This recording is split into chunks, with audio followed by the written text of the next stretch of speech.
Hello and happy Friday. We're headed into week 3 of our New Year's series, which we're calling Practice Makes Progress. And we're looking at some daily drills to help us develop our faith in 2025.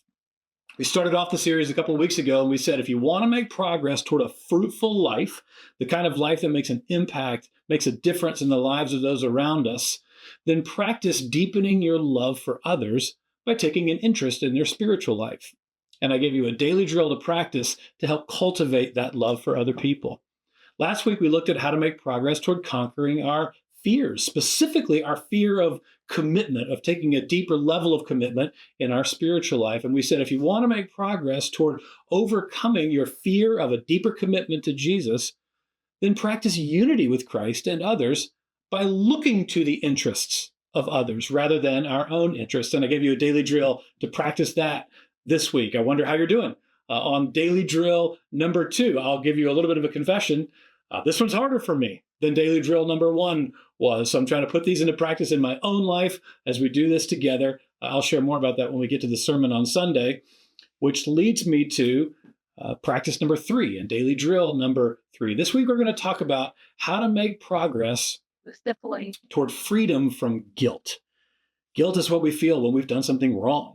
When we've violated something that we believe in, or we've harmed someone else. So guilt is a feeling. We talk about a guilty conscience. Guilty is also a verdict when objectively a judge or God sees something that we have done and judges it to be wrong. And so we can be guilty before someone else, and we can be guilty in our own conscience. And this is a big deal. I mean, some of us are just racked with guilt, and we need to make progress toward dealing with the guilt that we're carrying around in 2025. This is a real weight. It's a real burden that weighs many of us down. I want to give you some good news as we continue in our study of Philippians, this letter that the Apostle Paul, the church planter, wrote to this early church in Philippi. He talks about something very practical that can help us find freedom from our guilt. And it's something that many of us do all the time.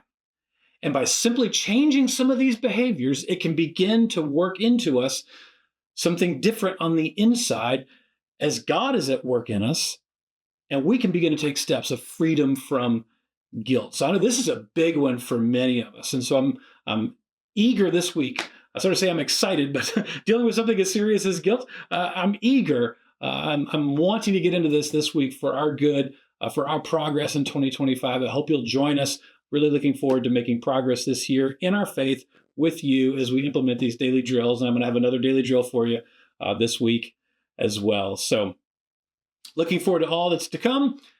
But until then, have a great weekend, and I'll see you soon.